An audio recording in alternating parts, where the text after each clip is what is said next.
Glória a Deus. Abra sua Bíblia em Lucas, Evangelho de Lucas, capítulo 24. Mas no primeiro dia da semana, alta madrugada, foram elas ao túmulo, levando os aromas que haviam preparado. E encontraram a pedra removida no sepulcro. Grife isso aí. Mas ao entrarem, não acharam o corpo do Senhor Jesus. Grife isso também. Aconteceu que, perplexas a esse respeito, apareceram-lhe dois varões com vestes resplandecentes. Estando elas possuídas de temor, baixando os olhos para o chão, eles lhes falaram: por que buscais entre os mortos ao que vive? Ele não está aqui, mas ressuscitou.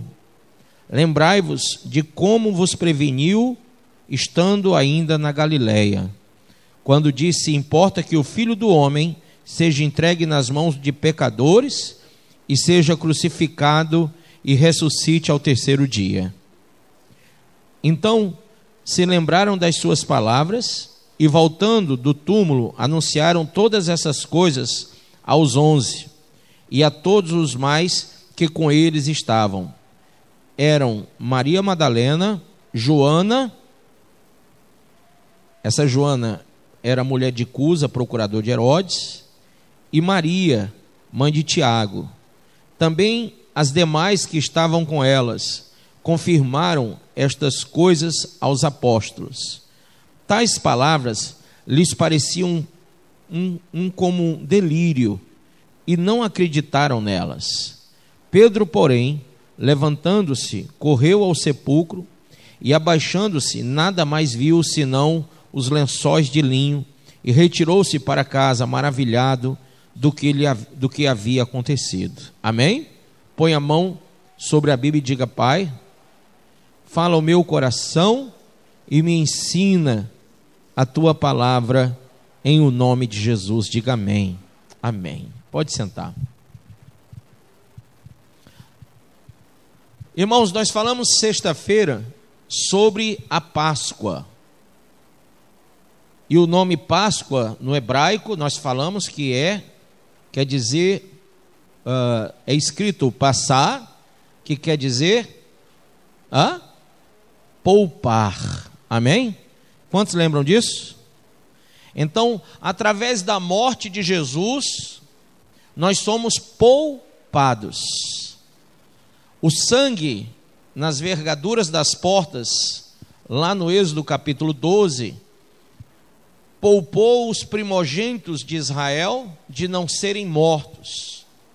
O sangue de Jesus na cruz do Calvário, o sangue do Cordeiro de Deus, é que nos livra da morte eterna. Amém? Então nós vimos isso na sexta-feira. Vimos a morte e agora vamos ver a ressurreição. Amém? E eu gostaria de fazer apenas um pequeno comentário, mas é muito pequeno, isso talvez fosse assunto para 3 cultos, mas um pequeno comentário teológico sobre um dizer, digamos assim, uma história que se conta há muito tempo no meio evangélico, de que Jesus desceu ao inferno e lá pregou para as pessoas que eram antediluvianas, o período antediluviano, né? Isso nós já vimos, e até meus alunos de teologia perguntaram: pastor, isso é verdade? Isso não é bom? Teorias tem várias, mas é importante que eu comente aqui, tá? Que é crido na teologia que não a pessoa do Senhor Jesus pregou a eles, mas a pessoa do Espírito Santo através de Noé. Amém? Por quê? Porque Noé teve um grande período para apregoar a salvação para o povo antediluviano. E durante, a gente sabe, foram 40 anos, não é isso? O período da construção daquela barca, daquele navio, né, construído por Noé, aquele foi o período de graça, foi o período em que Deus dispensou àquele povo a palavra da salvação para que eles, crendo, entrassem pelas portas, mas eles não quiseram entrar. Então, a pregação para aquele povo já acontecera no passado, segundo uma grande área da teologia. São muitos teólogos que falam isso que eu estou dizendo, não sou eu que estou falando, eu só estou repetindo, eu sou que nem papagaio, entendeu? Mas há outros que pregam, e eu já fui um destes, que apregoam que, claro, Jesus desceu lá e pregou aos mortos, mas isso daí não se tem nenhuma comprovação bíblica, tá? Você vai ver lá no livro de Efésios, o comentário do Hades, né? Você vai ver no livro de Efésios aquela palavra Hades, que é local dos mortos. E ele desceu ao local dos mortos, não desceu? Claro, ele não foi à sepultura, ele não foi abaixo da terra, ele desceu, mas ele desceu porque foi morto, ele morreu. Ninguém ressuscita sem morrer, amém? Então, naquele texto se tem um entendimento de que ele desceu porque morreu, mas não temos nenhuma, digamos, comprovação bíblica de que ali tenha sido para apregoar aos que lá estavam no período antediluviano, tá certo? Mais uma coisa é que o resgate, fala-se, e ele tem a chave da morte. Tem, a Bíblia fala no livro de João que o Senhor tem a chave da morte, amém? Mas pastor, essa questão da chave da morte, irmãos, ele é o alfa e o ômega, ele é o princípio e o fim. Quem é que possui a chave? Quem tem o controle. O carcereiro tem a chave do cárcere, não tem? Então, nós temos que entender que ele é o único que pode e tem poder de lançar. Por isso que a Bíblia diz que nós temos que temer não aqueles que podem fazer mal ao nosso corpo físico, mas que tem poder de, além de tirar a nossa vida humana, nos lançar no inferno, amém? E esse é Deus, ele tem a chave da morte, ele tem a chave do local chamado Giena, amém? Agora, muitos dizem que ele foi lá pregar no meio das almas que lá estavam sofrendo. Há uma área da teologia que apoia isso, não vou discutir com quem apoia, mas há uma outra área que não apoia. Por quê? Simples. Porque o lago que arde com fogo e enxofre, e isso é o nome que é escrito na Bíblia não tem escrito inferno nos originais. Existe o lago que arde com fogo e enxofre. O lago que arde com fogo e enxofre, lá não tem ninguém agora lá. Não tem ninguém. Todas as pessoas estão no Hades, no local de morte, local dos mortos. Para onde vão os mortos? Mas ninguém está lá no lago que arde com fogo e enxofre. Por quê? Porque segundo a própria Bíblia Sagrada, os primeiros 2 moradores do lago que arde com fogo e enxofre será a besta e o anticristo.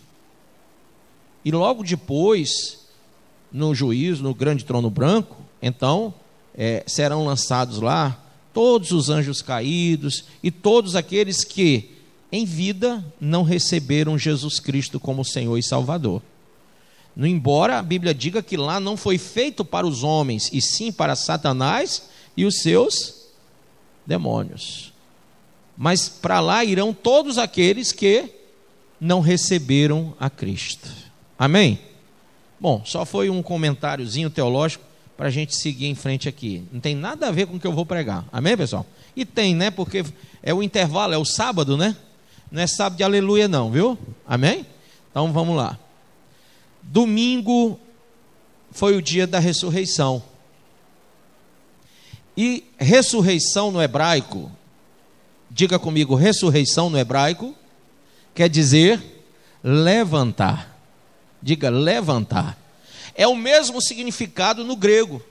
Quando você lê lá o livro de Isaías, quando a palavra ressurreição surge no livro de Isaías, ela surge com o significado de levantar.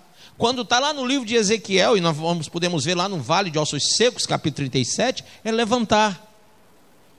E no grego, quando nós lemos Paulo escrevendo aos Coríntios, no capítulo 15, sobre a ressurreição, quando nós vemos o próprio Lucas, aqui no capítulo 24, descrevendo que ele ressuscitou, a palavra ressurreição, ela vem no sentido de levantar. Alguém está sentado e se levanta.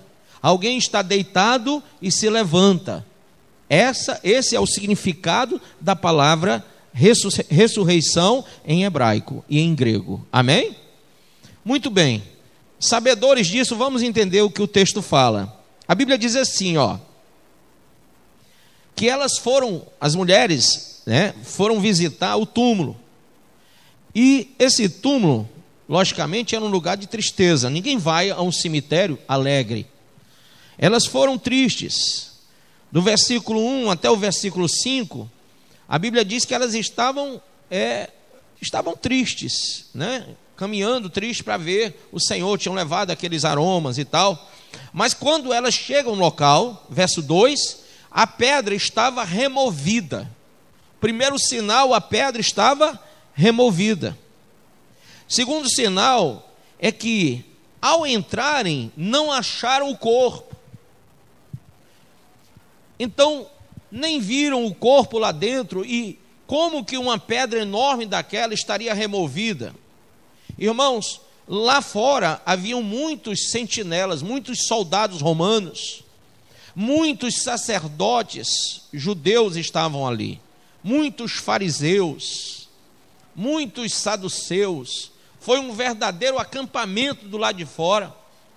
Então, não havia possibilidade alguma de que alguém saísse daquele lugar sem ser visto. Amém? Mas a Bíblia diz que a pedra foi removida, então ele saiu de lá pela porta de entrada. E ele o fez para que a gente tenha o entendimento de que ele é o único que pode remover aquilo que é intransponível. Amém?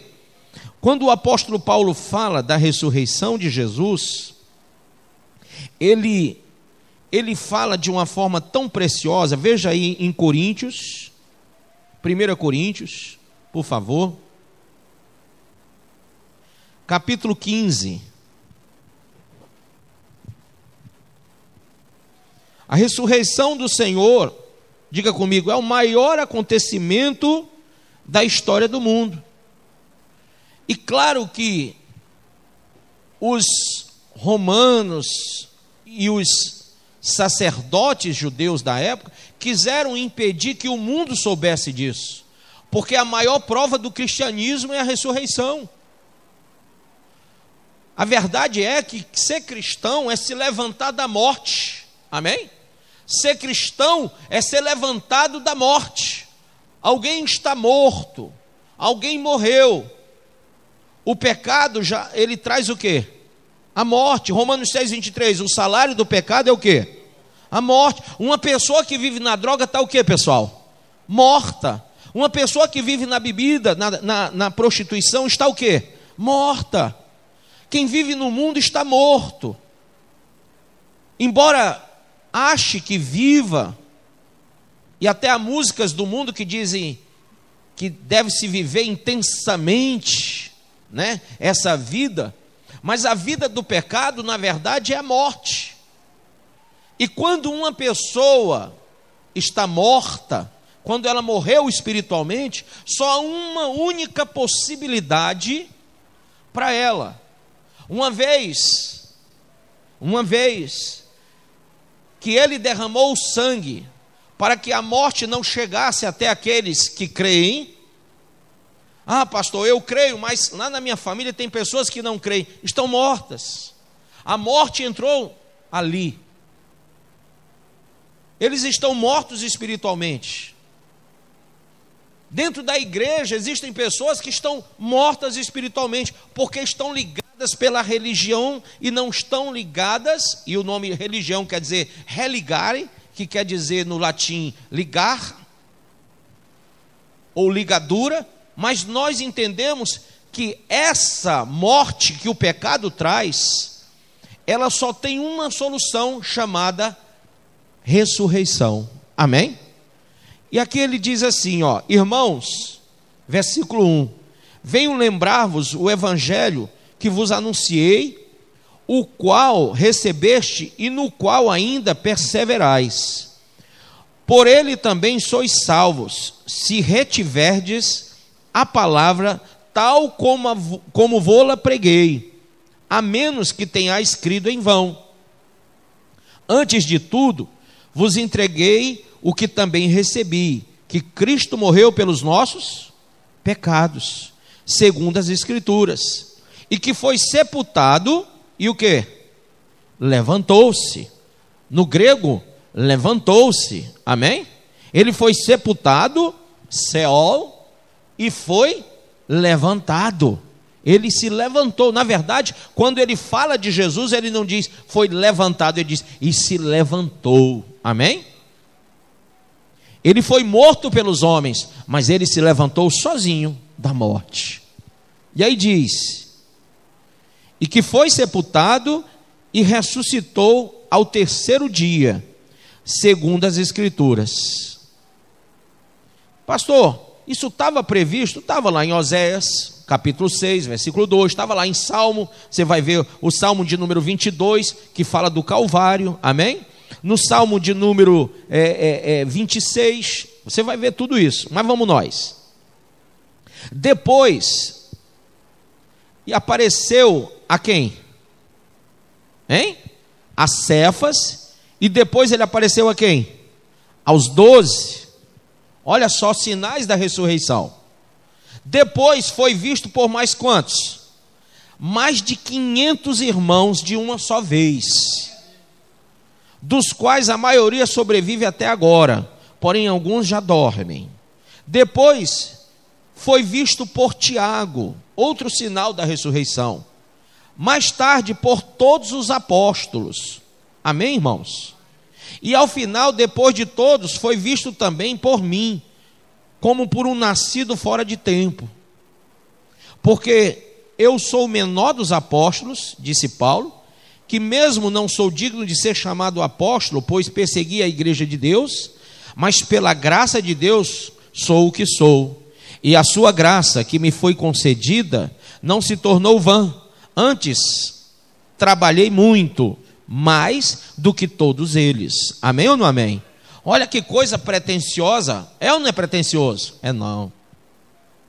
Esse cara, ele é muito forte no que fala.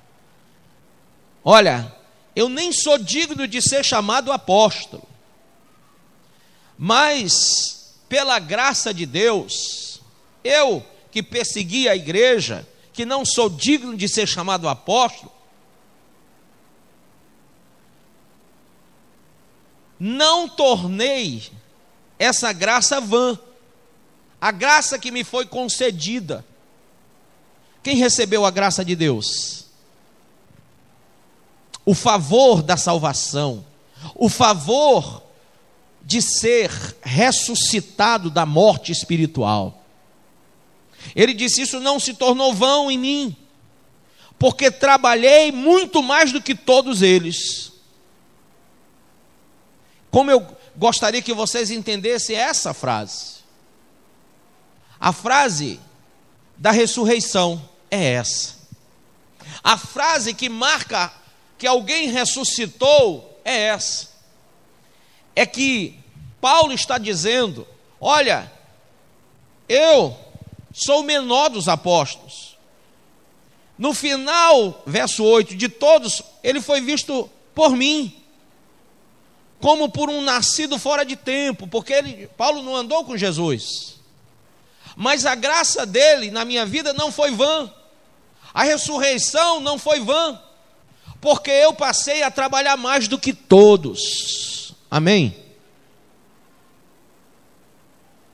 Irmãos, ser ressuscitado, diga, ser ressuscitado, é se tornar uma pessoa diferente. Amém? Uma pessoa que já não vive os gemidos da vida. Uma pessoa que já não vive a mortalidade das coisas dessa vida.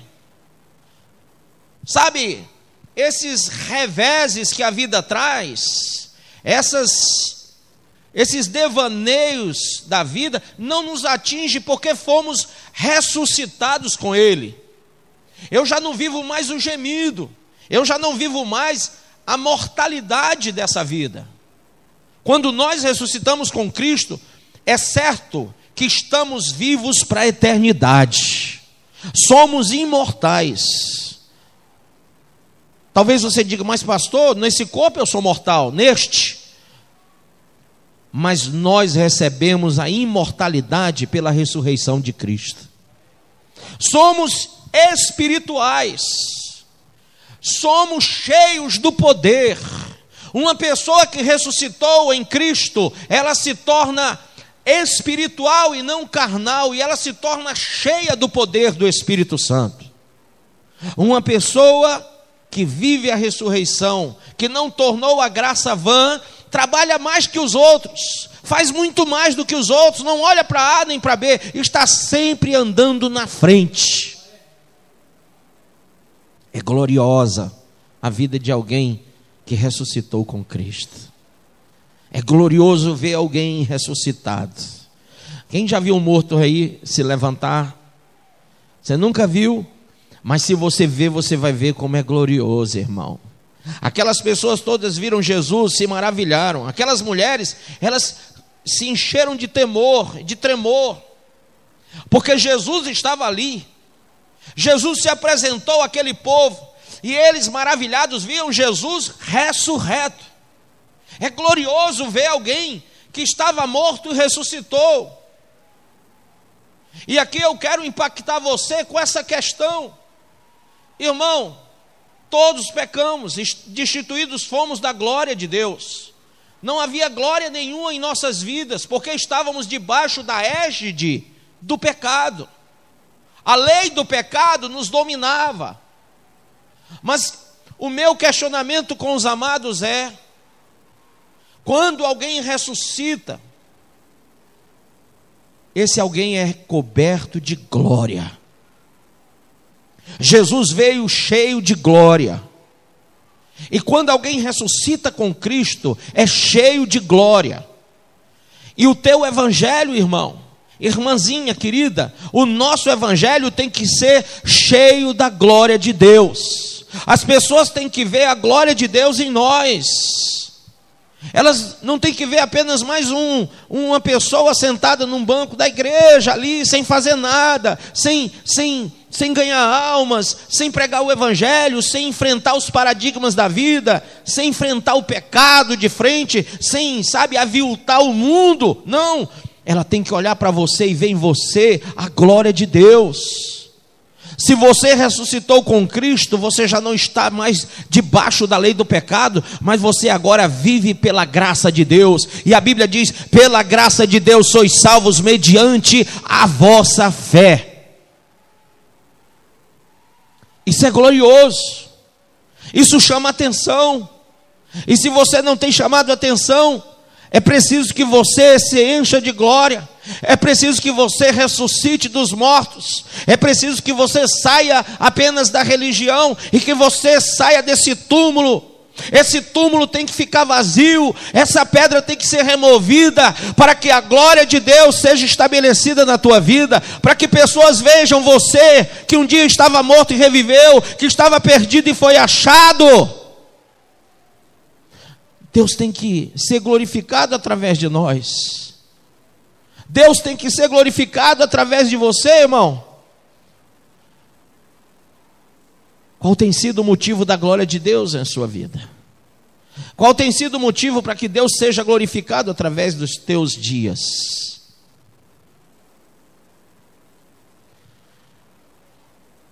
Uma pessoa que ressuscita, ela se torna igual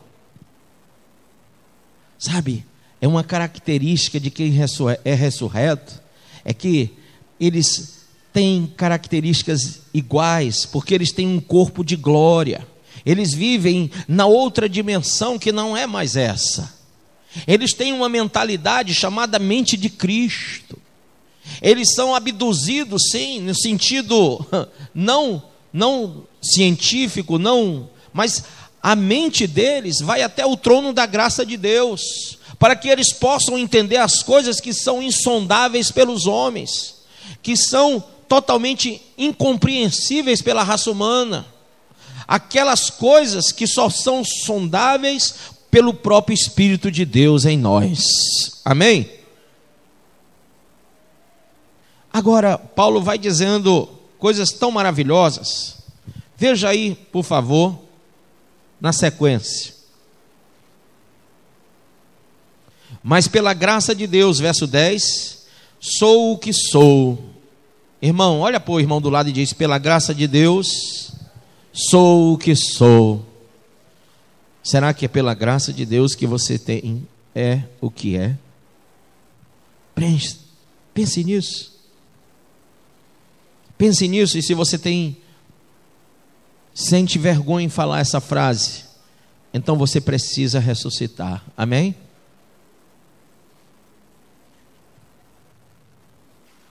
E a sua graça que me foi concedida não se tornou vã. Antes trabalhei muito mais do que todos eles, todavia não eu, mas a graça de Deus comigo. Portanto, seja eu ou sejam eles, assim pregamos e assim crestes. Ora, se é corrente pregar-se que Cristo ressuscitou dentre os mortos, como, pois, afirmam alguns dentre vós que não há ressurreição de mortos?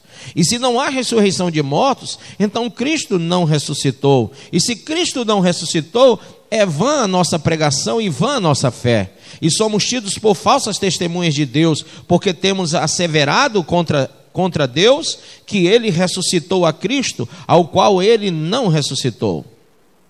Se é certo que os mortos não ressuscitam, porque se os mortos não ressuscitam, também Cristo não ressuscitou. E se Cristo não ressuscitou, é vã a vossa fé e ainda permaneceis nos vossos pecados.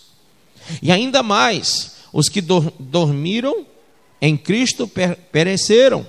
Se a nossa esperança em Cristo se limita apenas a esta vida, somos os mais infelizes de todos os homens. Mas se de fato Cristo ressuscitou dentre os mortos, sendo ele as primícias dos que dormem, visto que a morte veio por um homem, também por um homem veio a ressurreição dos mortos. Porque assim como em Adão todos morrem, assim também todos serão vivificados em Cristo. Quem crê diz amém? Cada um, porém, por sua própria ordem. Cristo as primícias, depois os que são de Cristo na sua vinda. E então virá o fim, quando ele entregar o reino ao Deus e Pai, quando houver destruído todo o principado, bem como toda potestade e poder, porque convém que ele reine até que haja posto todos os inimigos debaixo dos pés. O último inimigo a ser destruído é a morte, porque todas as coisas sujeitou debaixo dos pés. E quando diz que todas as coisas lhe estão sujeitas, certamente exclui aquele que tudo lhe subordinou. Quando, porém, todas as coisas lhe estiverem sujeitas, então o próprio Filho também se sujeitará àquele a que todas as coisas lhe sujeitou, para que Deus seja tudo em todos. De outra maneira, que farão os que se batizam por causa dos mortos? Se absolutamente os mortos não ressuscitam, por que se batizam por causa deles? E por que também nós nos expomos a perigos a toda hora? Dia após dia morro, eu o protesto, irmãos, pela glória que tenho em vós outros, em Cristo Jesus nosso Senhor. Se como homem lutei em Éfeso com feras, que me aproveita isso? Se os mortos não ressuscitam, comamos e bebamos, que amanhã morreremos. Ou seja, se não há ressurreição, então para que evangelho? Não vos enganeis, as más conversações corrompem os bons costumes. Tornai-vos a sobriedade, como é justo, e não pequeis, porque alguns ainda não têm conhecimento de Deus. Isto digo para vergonha vossa. Mas alguém dirá: como ressuscitam os mortos? Em E em que corpo vem? Insensato, o que semeias não nasce, se primeiro não morrer. E quando semeias, não semeias o corpo que há de ser, mas o simples grão, como de trigo ou de qualquer outra semente. Mas Deus lhe dá corpo como lhe aprouve dar, e a cada um das sementes o seu corpo apropriado. Amém?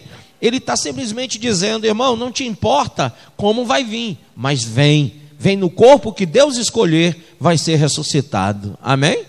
E aí no versículo 50, isto afirmo, irmãos, que a carne e o sangue não podem herdar o reino de Deus, nem a corrupção herdar a incorrupção. Eis que vos digo um mistério, nem todos dormiremos, mas transformados seremos todos. No momento, no abrir e fechar de olhos, ele fala do arrebatamento. Ao ressoar da última trombeta, a trombeta soará, os mortos ressuscitarão incorruptíveis, e nós seremos transformados. Amém ou não amém? Irmãos, todos aqueles que são ressuscitados por Deus, que saem do corpo da morte, recebem um novo corpo. Recebem um novo corpo. Pastor, eu queria muito ver o senhor lá no céu. Você não vai me ver com esse corpo, graças a Deus, mas você vai me ver com o corpo que Deus prometeu me dar. Amém? Eu tenho apenas a semente da eternidade, que é a palavra de Deus, que é a fé na eternidade de Deus. Essa semente está dentro de mim, para que ela venha a germinar um corpo de glória. Amém? É isso que Paulo está dizendo, e é isso que nós temos que entender. Então, o que seremos? Seremos o que temos que ser hoje. Seremos transformados, amém? Seremos ressuscitados, seremos sem defeito, seremos manifestados pelo poder de Deus, seremos co-governantes, porque estaremos com Ele, num governo dEle, semelhantes a Ele, amém? Então, uma pessoa que realmente ressuscitou com Ele, vive uma nova vida, uma nova realidade. Talvez, irmão, ainda esteja bem distante que você possa entender, mas eu queria te mostrar ainda que o que aconteceu lá no vale de ossos secos tem que acontecer aqui e agora. Abra, por favor, Ezequiel 37 para eu concluir isso.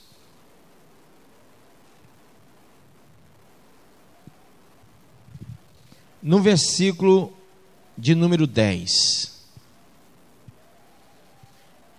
Profetizei como ele me ordenara, então o fôlego de vida entrou neles e viveram.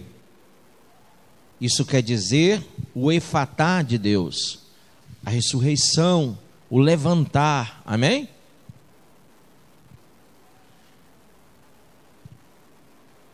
E se puseram em pé um exército grande em extremo. Grife isso aí. Quando o profeta Ezequiel profetizou, conforme a palavra de Deus, não se levantaram pessoas, não se levantaram homens e mulheres, mas a Bíblia diz, veja, quando profetizei como ele me ordenara, então o fôlego de vida entrou neles, e o que? Viveram. Se viveram é porque estavam o quê? Mortos. E se puseram em pé, ressurreição, amém? Um exército, diga um exército, grande em extremo. Então quando você prova da ressurreição, você não se levanta para ser uma pessoa na igreja, mas um soldado de Cristo. Você é levantado, você é ressuscitado como um soldado do Evangelho de Cristo. Amém? Pastor, eu sou evangélico. Para com isso. A proposta da cruz não é levantar você a evangélico, nem a católico, nem a espírita, nem a nada de religião. Para com essa mania de religião, irmão. A proposta do Evangelho é levantar o exército de Deus, é levantar pessoas que têm a característica de serem ressurretos, gloriosos, cheios do poder do Espírito, manifestados pela glória de Deus. Quem está entendendo isso? Não é um simples povo, é um povo diferente. E aí eu quero que você entenda, porque muita gente se levanta, diz que saiu do pecado para ser um crente, para ser um evangélico, de meia pataca, de meia tigela dentro da igreja. Do jeito que vem, vai, e vem, vai, e vem, vai, e não sai disso. É ou não é? E os dias se repetem. As coisas continuam as mesmas. A vida não muda. Até os hábitos, os sentimentos, os pensamentos, a ideologia de vida é a mesma.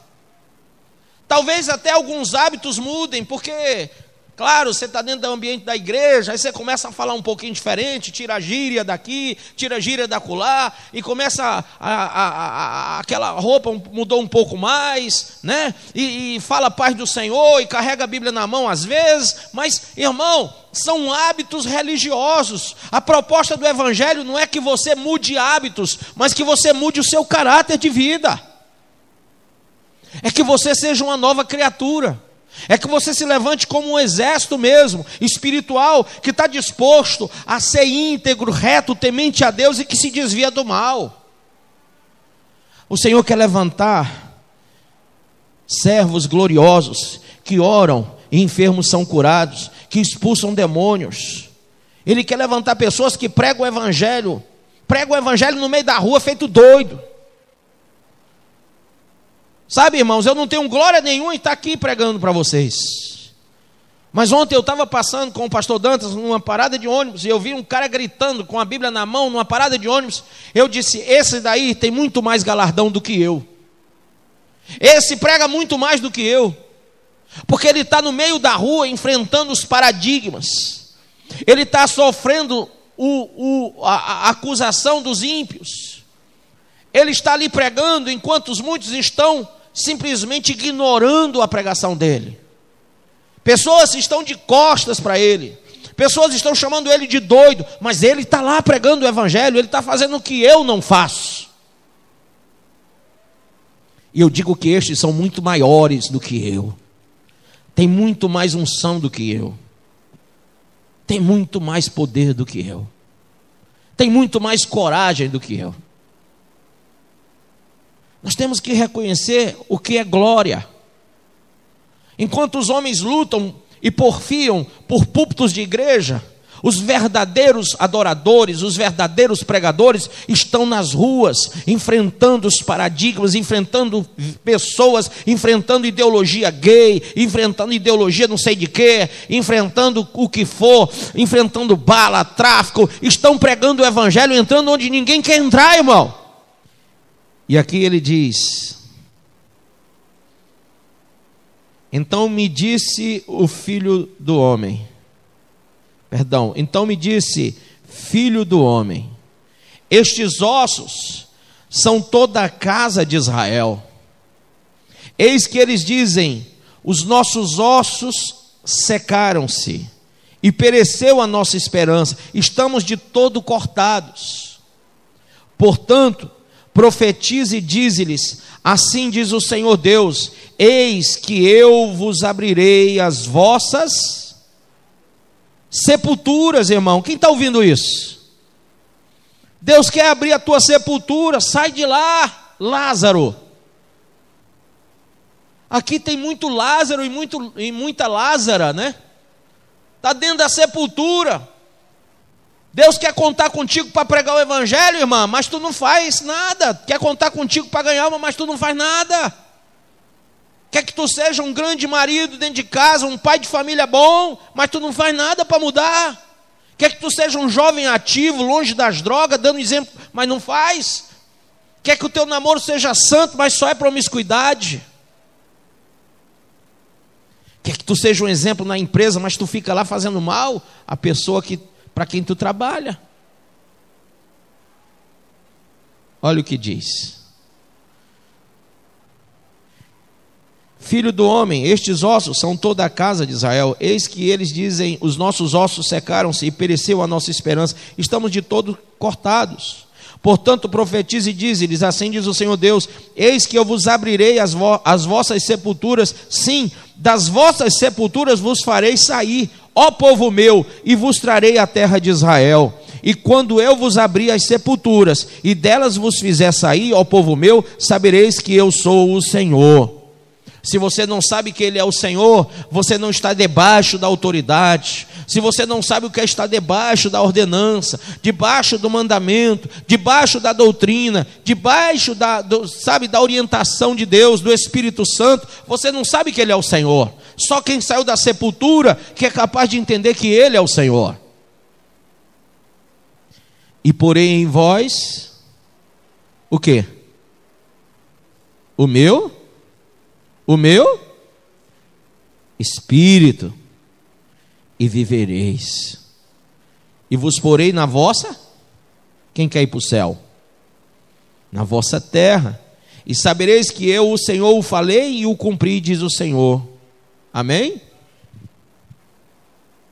Então essa é a palavra da ressurreição. Essa é a palavra. Quem ressuscita com o Senhor é vivificado, vive uma vida diferente, vence o pecado. Diga: vence o pecado.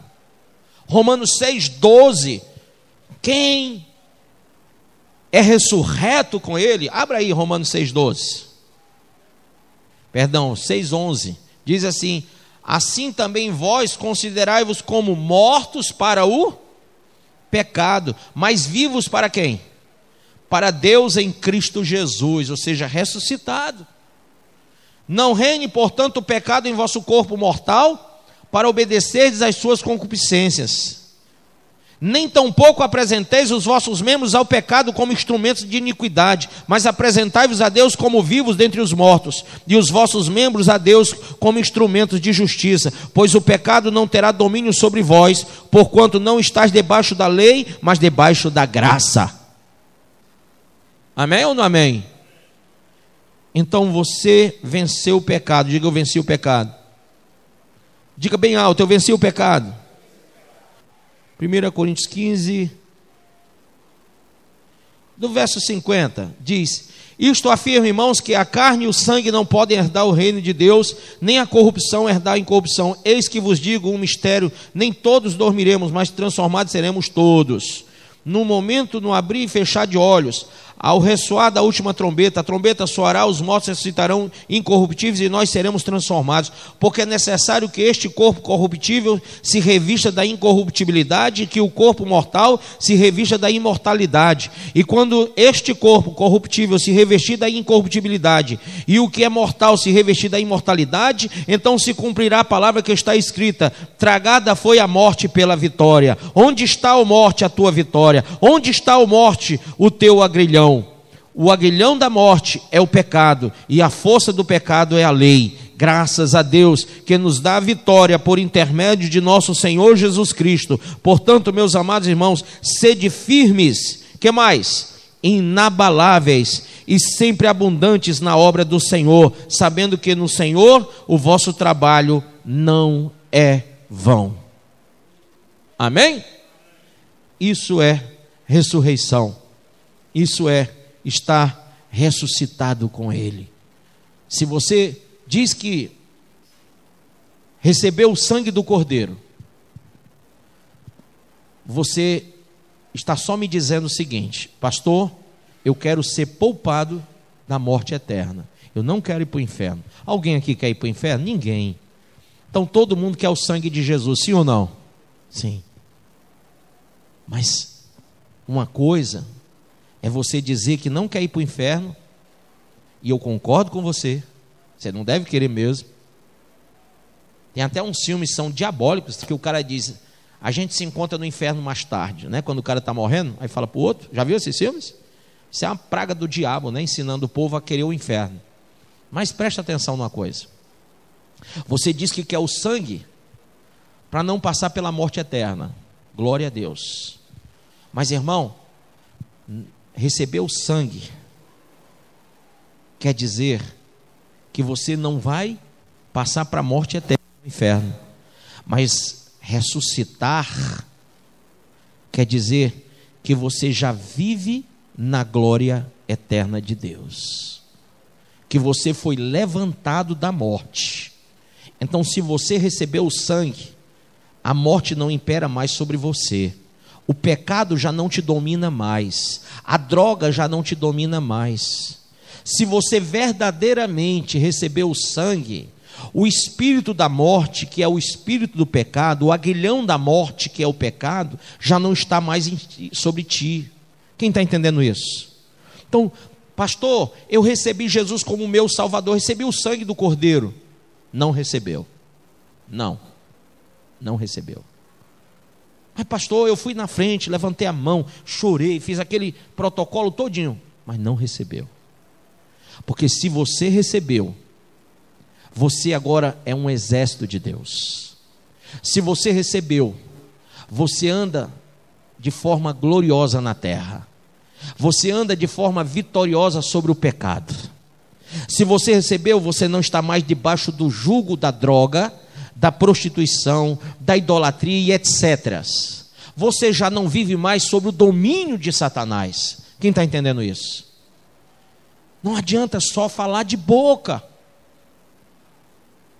Se você continua sendo desonesto, continua sendo avarento, ganancioso, maldizente, sabe, se você continua sendo prostituto, adúltero, você não recebeu o sangue.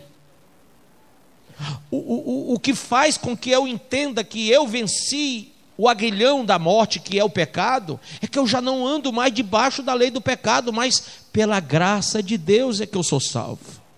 Eu ando pela graça, eu vivo pela graça, eu penso pela graça, eu caminho pela graça, eu trabalho muito mais do que todos pela graça. Eu não fico olhando se o irmão está fazendo pouco ou muito, não. Eu sou aquele incentivador que arrasta a multidão para Cristo. Irmão, enquanto você ainda tem que ser puxado, enquanto você tem que ser arrastado para vir a um culto, para ler uma Bíblia, para orar, é porque você está morto. É porque você ainda não entendeu. Pastor, me ajuda a sair da droga. Você não tem como lhe ajudar, irmão. A única coisa que pode te ajudar é o sangue do Cordeiro. E se você não recebe, você jamais vai ressuscitar em glória. Vai viver no levanta, cai, de novo, e promete, não cumpre, e diz que vai ser fiel e não é, e diz que vai mudar e não muda, porque não ressuscitou. Não tem novidade nenhuma na sua vida. Teus próprios familiares olham e dizem: eu ser crente, para quê? Eu vejo dentro de casa um mau exemplo. Entendeu? Mas isso é a maior burrice, filha. Quando você olha para o outro, você tem que olhar para Cristo. Sabe, maldito, Jeremias 17, o homem que confia no homem. Então, se dentro da minha casa tem alguém que eu acho que vai ser o meu esteio, que vai ser o meu exemplo, estou lascado. Porque quando ele errar, eu caio com ele. Está entendendo ou não? Eu tenho que olhar somente para o alvo, que é Cristo. E não me deixar levar por ninguém.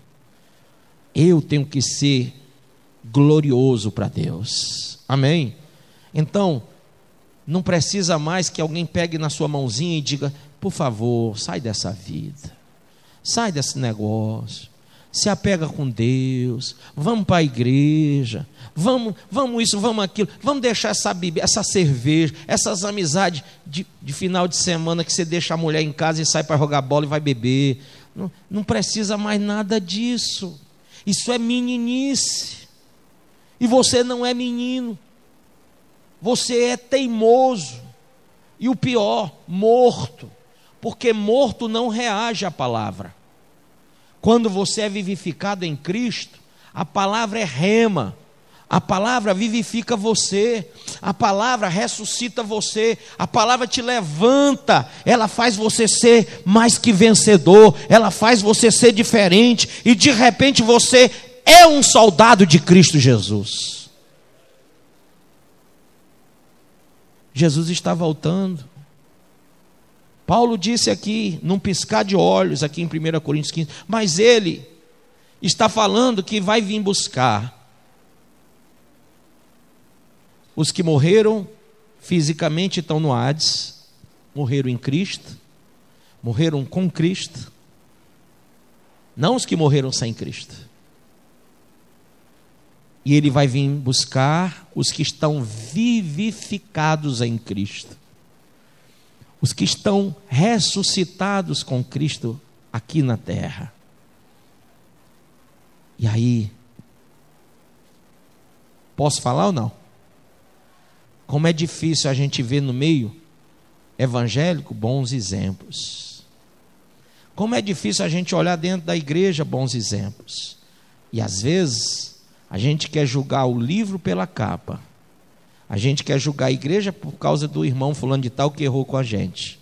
Irmão, só quem ressuscitou é glorioso.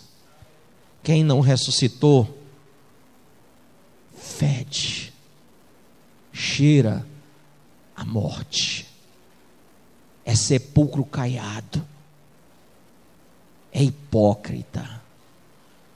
A vida dele é uma podridão. E você vai se deparar com esse tipo de gente dentro da igreja, e você vai ficar horrorizado. E o nome que a Bíblia usa é escandalizado.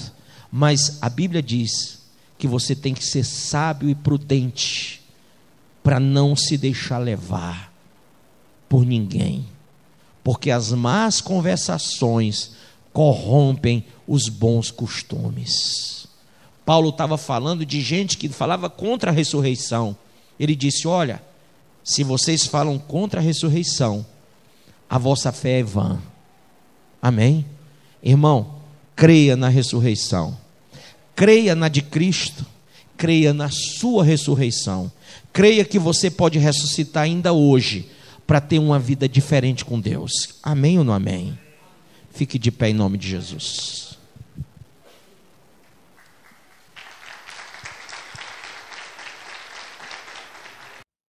Você acabou de ouvir essa poderosa ministração da palavra de Deus. Eu creio que sua vida foi abençoada. Eu quero que você ore comigo, profetizando sobre a sua vida a salvação que vem de Cristo Jesus. Ore conosco.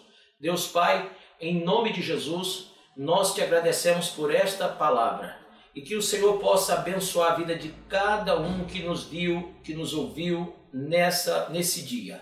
Deus Pai, em nome de Jesus, que esta pessoa esteja agora entregando a sua vida, recebendo a salvação que vem do Senhor. Pois assim, Pai, nós profetizamos salvação, cura, libertação, em nome do Pai, do Filho e do Espírito Santo de Deus. Amém.